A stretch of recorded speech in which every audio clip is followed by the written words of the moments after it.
Shalom, Jemaat GKI Klase Solo yang dikasihi Tuhan, bertemu kembali di dalam Bina Iman GKI Klase Solo. Sebelum mendengar firman Tuhan, mari kita berdoa. Bapa yang di surga, kami bersyukur untuk hari ini Tuhan terus memberikan berkat yang berlimpah atas hidup kami, baik berkat rohani maupun berkat jasmani di dalam kehidupan kami. Dan saat ini Tuhan, kami siap untuk menerima berkat rohani berupa firman dari Engkau. Biarlah firman ini menjadi kekuatan bagi kami, sehingga kami dapat hidup seturut dengan kehendak Tuhan.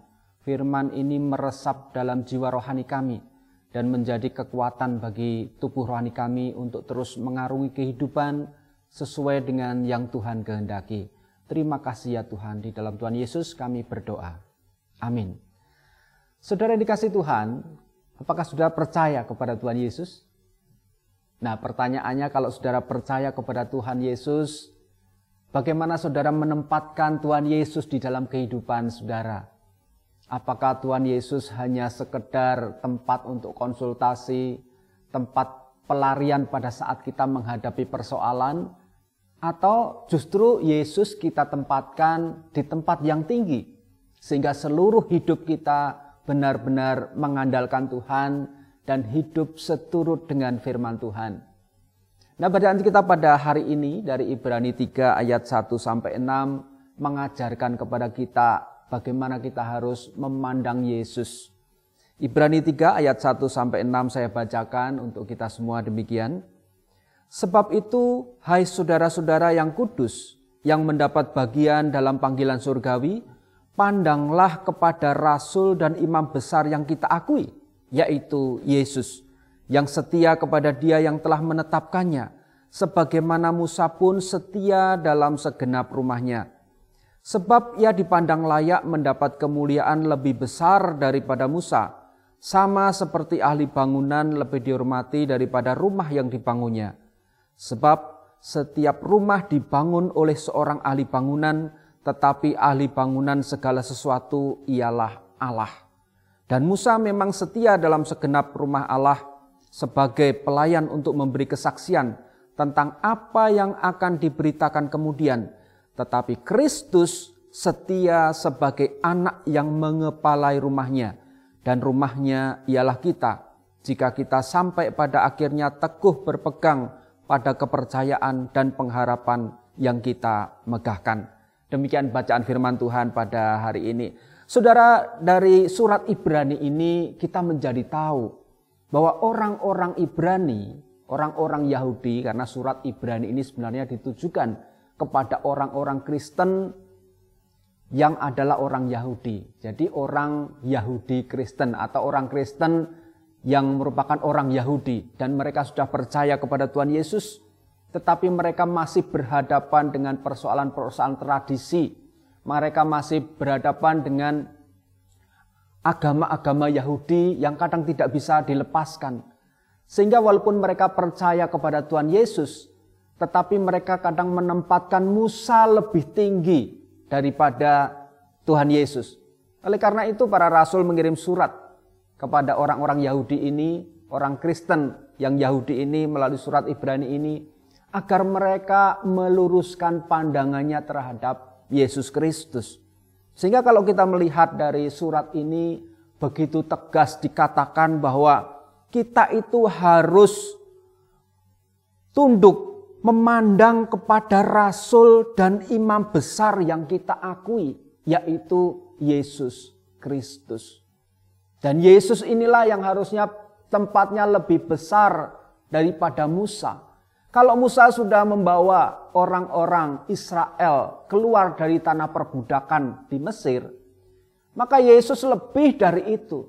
Tuhan Yesus telah membawa orang-orang pilihan Allah, orang-orang yang telah diciptakan Allah untuk keluar dari perbudakan dosa. Sehingga kalau kita melihat ini, Yesus berusaha untuk membawa orang-orang yang percaya kepadanya untuk menuju keselamatan. Sudah bukan berusaha lagi, tapi Yesus sendiri sudah mengorbankan dirinya, menjadikan dirinya kurban di atas kayu salib, mencurahkan darahnya sebagai tebusan atas dosa-dosa manusia, sehingga setiap manusia yang percaya kepadanya, dosanya diampuni dan dosanya menyucikan mereka dari segala kejahatan. Dan inilah yang dilakukan oleh Tuhan Yesus. Sehingga orang-orang Kristen, Yahudi yang percaya kepada Tuhan Yesus harus melihat kembali, perspektif mereka harus diubah, bukan lagi kepada Musa, tetapi kepada Kristus. Karena Musa mempersiapkan jalan bagi jalan keselamatan, yaitu Yesus Kristus. Dan Yesus Kristus merupakan Allah sendiri, Sang Sabda yang telah menjelma menjadi manusia. Dan dia adalah penggenap dari kitab Taurat dan kitab para nabi. Sehingga kalau melihat hal ini, apa yang diajarkan oleh para rasul melalui surat Ibrani ini, marilah kita memandang Yesus. Dialah sebenarnya yang punya rumah. Dia adalah kepala rumah dan kita adalah rumahnya. Sehingga kalau kita merefleksi kepada diri kita sendiri, maka kita adalah ciptaan Allah.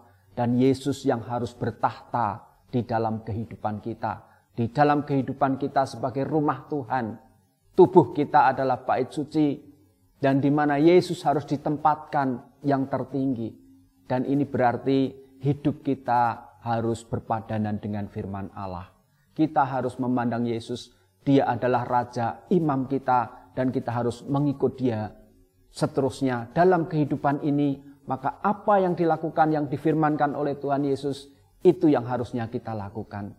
Dengan demikian sehingga kita harus menempatkan Yesus itu mutlak di dalam kehidupan kita. Yesus bukan hanya konsultan kita, Yesus bukan hanya tempat pelarian pada saat kita hanya mementingkan diri sendiri, tetapi kita harus berusaha dari hari ke hari untuk terus hidup menyerahkan diri kepada Tuhan dan dipimpin oleh Tuhan Yesus.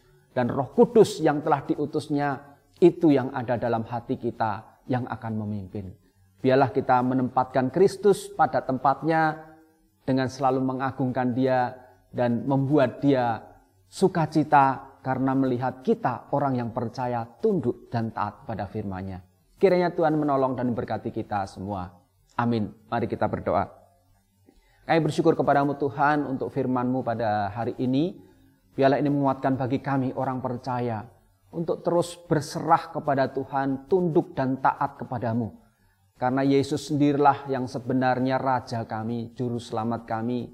Sehingga kami tidak bisa lagi hanya mengandalkan diri kami sendiri. Tapi kami harus menyerahkan segala pikiran, hikmat dan semuanya dengan berdasarkan firman Tuhan. Terima kasih untuk firman-Mu pada saat ini. Ajar kami untuk terus hidup taat kepadamu. Di dalam Tuhan Yesus kami berdoa.